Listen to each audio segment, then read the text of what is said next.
Hey YouTube, welcome to the Comic Book Community 411 and my special guest, Main Event Comics. David, welcome to the show. Thank you so much, Brian. Thank you so much for having me. This is awesome. Very much looking forward to doing this. Yeah, this is great. I'm glad you're on. So before we jump into the questions, why don't you just tell us a little bit about yourself or your channel? Oh, okay. Yeah. Well, I'm David with Main Event Comics. My channel is a kind of a merger of two of my favorite things: comic books and professional wrestling. Two of the things that I've been fans of since I was a kid. So I wanted to kind of do a channel based off of that. So I do unboxings. I try to do some comic book reviews, which I'm going to try to get to more, and then just some purchases. And then I do match simulators using WWE 2K22 between comic book characters and members of the YouTube comic book community. Yes, I have had a few losses already in the competitions and a few Uh, wins. Sorry about that. I really am, but I just love to let the AI and AI just go at it Oh and yeah. not try to determine who wins. Yeah. But No, I enjoy it. The videos are always fun to watch to see, the different characters, going wrestling against each other. It's always fun to watch. oh, well, good. Well, thank you so much for letting me incorporate you into Yeah. this process. I appreciate it. I'm not a big wrestling fan today. I used to be back in the day, but it was more, back in the day when it was, Hulk Hogan, Iron Sheik, Jimmy Superfly Snuka, the Wild Samoans. That was kind of in the 80s was my era. And I actually saw this Wild Samoans and Jimmy Snuka at a local high school. There was like a wrestling event one night. And so they were like, walked by us. They were like, 15 feet away from us. So it was that was interesting to see that up close and personal. The matches. So yeah, Yeah. Yeah. That's always awesome to see. And that's a great era to have grown up in, like when watching it for yeah, sure. yeah. So all right. So why don't we jump into the questions? Okay. So the first question is always, how did you start comic book collecting? How did you get into comic books? Well, comic book collecting didn't start until I was about 12. But I had always, prior to that, been into superheroes and things that are now considered geek or nerd culture. Um, I didn't know the difference between the big two companies at the time, but I was a huge DC guy looking back. I was into Superman, The Flash, Batman. I didn't really get into Marvel as I got more into comic book collecting. But the comic book collecting started when I was 12. My dad moved me and him from Texas to Arizona, and we stopped at a Walmart, and they had a comic book collector pack that had three comics with three bags and boards. And one of the books in there was X-Men #1. And that's what started the whole comic book Oh collecting. wow. Yeah, because I'd always read comic books for as long back as I can remember. I just never bagged and boarded them or collected them. I would sit there at the grocery store when my parents shopped, sitting in like the newspaper section or like a cafe. I'd grab a couple books and magazines and sit at like a little restaurant in the grocery store and just sit there and read while they shopped. But I never bagged and boarded them. Never kept them in good condition. And there were some WWE comic books and WCW comic books that came out too that I read. So yeah, comic books have always been a big part, but collecting them didn't start until I was about a teenager. Yeah, okay. Yeah, and I think a lot of us have had similar situations with parent shopping, and you migrate to the magazine rack. I know I used to do that, and then when I first started collecting, I always bought my books like at convenience stores, 7-Eleven, because they always had magazine rack, and I had no clue how frequent the books were published. It was just anytime I would go into the 7-Eleven, I'd look to see if what books they had, and if there was anything new, I would would pick it up. So Yeah, yeah, that was the same with me, especially when Nightfall came out, because I got into Nightfall like pretty late. I think the first issue I picked up was the one where Bane broke Batman's back, and I'd read that, and then I instantly got asked my dad for like another $1.25, rode to the convenience store, the Circle K down at the corner, picked up a past issue, and then rode back home, read it, and almost every day I asked them for more just to do that. So it was nice when those stores carried the books. yes, So yeah, no, that was convenient, right? yeah. To be at a convenience store, yeah. So what about YouTube? So how did you go from, collecting and reading and then making the leap to say, okay, now I want to start making, videos and putting them up on YouTube? Well, YouTube started, I want to say it was before the pandemic. I did my first attempt at a YouTube video, but it was absolutely horrible. It was just me standing in front of my bookcase trying to do reviews of Hoxpox, House of X, and Powers of 10. And I did not like the quality of any of the videos, so I shut that down. And Okay. then I started again as the Uncanny D Man, doing unboxings and comic book hauls and things like that. Um, and now it's kind of merged into what it is now, Main Event Comics. And I got the idea for going to YouTube off of Comic Book University. I don't know if you know of that channel or how many do, but he's a really awesome comic book reviewer, Professor Bill over at Comic Book University. Yeah, I don't think I'm familiar with that channel. Definitely give it a look because he does really in-depth reviews. Sometimes he can go 30 minutes or an hour on one comic book, and he Oh goes wow. like really into it, and he's very knowledgeable, um, very opinionated in his videos, so it can get a little bit aggressive, but that's awesome. Brings more to it. But yeah, that I watched his videos and I thought I could probably do this, give it a shot. So that brought me to my first incarnation of my YouTube channel. And then while I was the Uncanny D Man, if you notice the videos, I kind of switch backgrounds a lot and how I position my stuff. Um, I get bored very easily, so that was a time when I needed to find something more, and so that's how when I incorporated like the ring, and then slowly got into doing the match simulations, Right. just to kind of give it that extra bit of entertainment value for the people that watch my channel. No, I mean, I remember, I was following you, prior to the switch to main event, but it really, it kind of puts a theme on your channel, right? It really, because you're showing comics in the ring, you've got the comic book characters in the background as the audience. And it really kind of pulls everything, and obviously the name main event comics. And so it kind of just pulls everything together. And I thought it was really a great, rebranding for you because it really kind of gave you a direction, a clear direction. When you come to your channel, you know what you're going to get. Thank you so much. I appreciate that, and I'm really glad that other people are liking it as well. So it's gotten a lot of positive reviews and stuff on the matches, and it's been fun to do. Good. Now, next question is going to be about a character or a storyline. If you had the opportunity to rewrite or reboot, what what character or storyline would you tackle? Oh wow, yeah, do. I would have to go in order to answer this question. One Marvel and one DC, Okay. because with DC, I would have to go back to Superman having the Clark Kent secret identity after Brian Michael Bendis. That was an integral part of Superman and what I grew up with, and a lot of people grew up with, and them removing that did a lot of damage, in my opinion, to that character. Um, as far as Marvel, I would have to stop the X-Men Krakoa era altogether and go back to the 90s X-Men, where they were fighting for acceptance and Mm, fighting against the people that hated and feared them, because that's what X-Men was all about.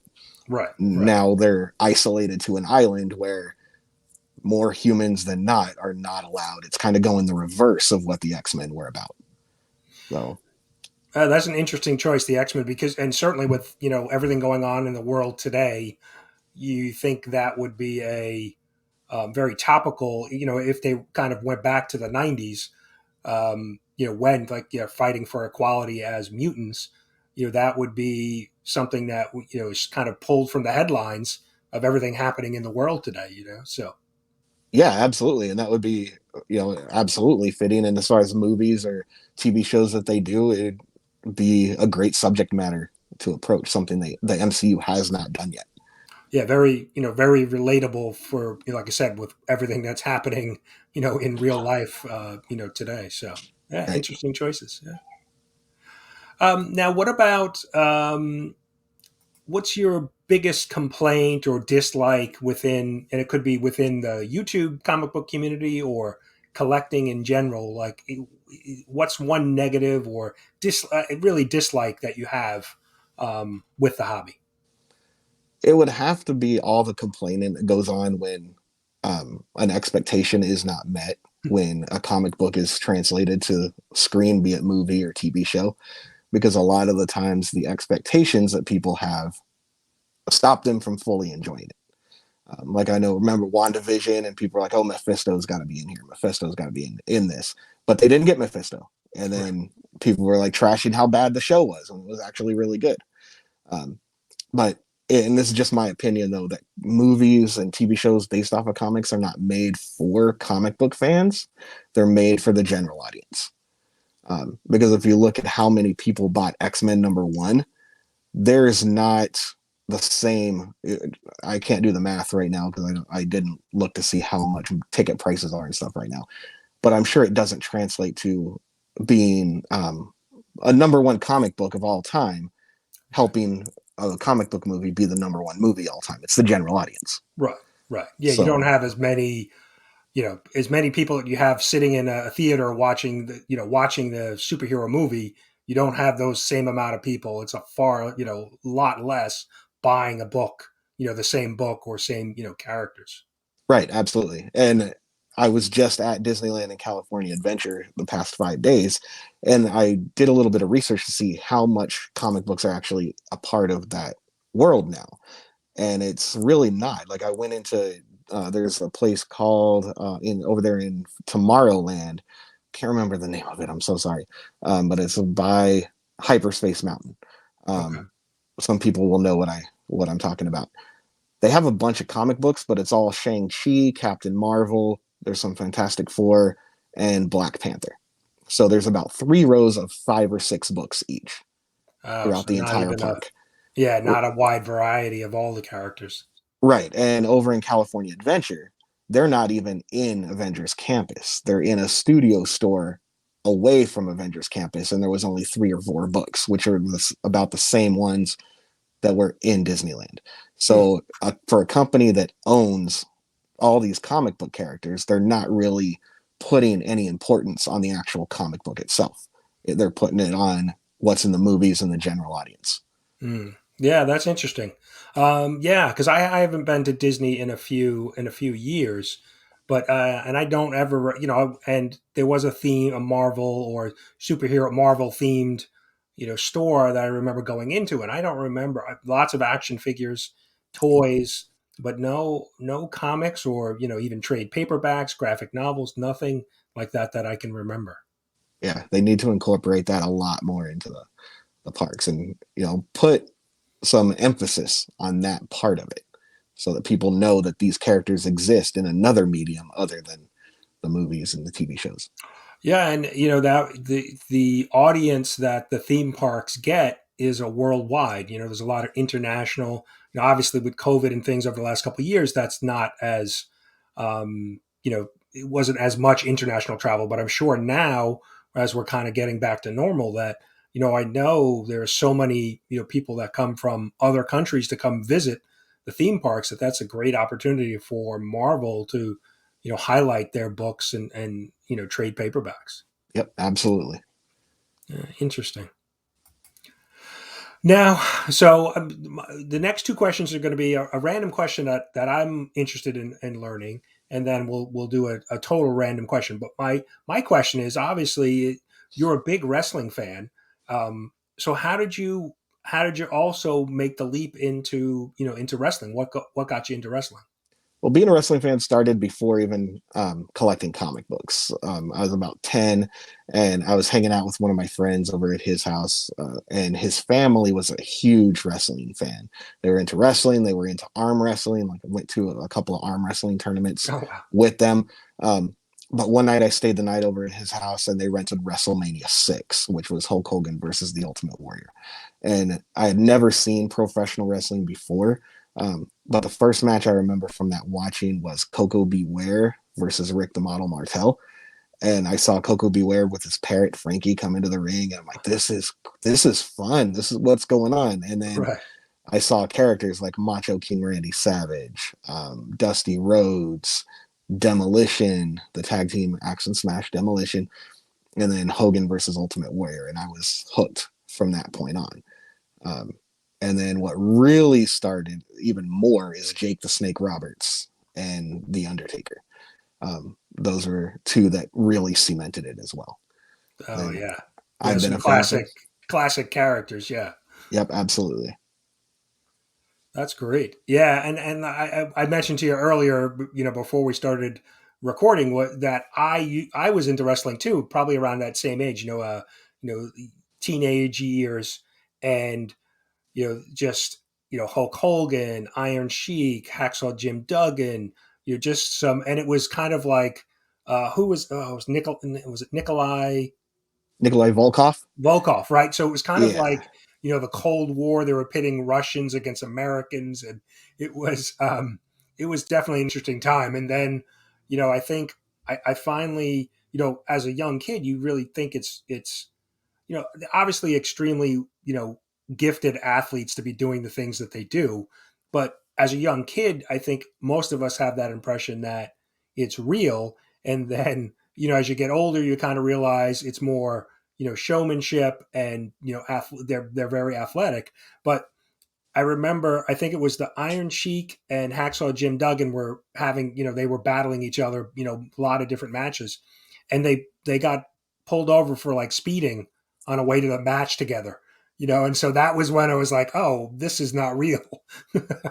yeah, yeah. There was a lot of what they call kayfabe, like protecting the business and stuff, way back then. A lot more than there are now, because they're all over social media now, and it's really taken away a lot from what the stories are on screen. It's more about, oh, who can jump off the tallest ladder the coolest way, or you Right. know, how many tables or chairs can you smash somebody into. That's what it's really developed into Uh, now. But the time that you grew up watching it was the best, because you get those storylines like Russia versus the United States, or even like Sergeant Slaughter when he turned his back on America and he joined forces with a real life best friend of what was his name? Um, oh, sorry, I'm extremely exhausted from my trip still. Osama bin Laden. His manager was Osama bin Laden's real life best friend, oh and wow. his Okay. name was General Adnan. They wouldn't do stuff like that today with Oh the way yeah. that the Yeah. world is. Like they had a character called Muhammad Hassan, who was a Middle Eastern character similar to the Iron Sheik, and he was fighting the Undertaker doing a storyline, and he had some Middle Eastern terrorists come out and attack the Undertaker and basically like carrying him away from the ring and sacrificing him off the ramp. Oh Right? wow. The is I think it was USA pulled the plug on that storyline and demanded that Muhammad Hassan be taken off TV, and he was fired for that. Oh wow. So yeah, Yeah. things like that would not happen today, and Yeah, no, that's not in the climate that we live in today. And yeah, that would not. And like you said, I think social media has probably a lot to do with a lot of that. Um, we didn't have that back then, so you couldn't hype up the storylines or have kind of a big backlash if people didn't like it. right. Absolutely, it does kind of take away it takes away the potential of what could be. It could be even more than it is, but that's how things go, I guess. Yeah, yeah. It's the times we live in. Yep. So the mask that you're wearing, is that because I don't follow, I haven't followed wrestling, currently. So is that mask that you're wearing a particular from a particular wrestler? Not really. It's Bane's mask. Oh, So I I purchased didn't Bane's even mask. I didn't put it together. Yeah. Okay, that Uh, makes sense now. so I think I'm looking at going into collecting wrestling masks as well. But I've got this mask, and I purchased like the Court of Owls trade paperback. So I've got the Court of Owls mask. I Oh don't know right. if you can see it on the shelf back there. So yeah, I want to put some more masks around the And room. didn't So some of the Walmart packs, they were just more of the characters like Catwoman and Joker? Didn't they have masks like around, I guess, around Halloween time, or they did, some of yeah, them? Yeah. yeah, different Catwoman's, Jokers, things like that. Yeah, super uncomfortable masks, but you know, just flat cardboard. All right. So your final question, like I said, is going to be a random one. So I have a list of 50 different questions, numbered, 1 through 50. So just pick me a number, and we'll ask you that question. All right. Well, I'm a big Fantastic Four fan, so we'll go number 4. Number 4. All right. Here's Have you ever had a nickname? And if so, what was it, or what is it? Oh, a nickname. Wow. Um, no, well, not really. I mean, I am a redhead, so there's the typical, carrot top like stuff like that. But Yeah. as far as a real nickname, no, I've never had one. All right. Well, we're gonna have to work on that. As a wrestling fan, I think you need to have a good nickname. I think so. Yeah. Why not? We'll go ahead and put the comments for everybody watching this. Let me know. Let us All know. right. Yeah, we'll have the audience vote. Come That up works. with some suggestions for you. Yeah, absolutely.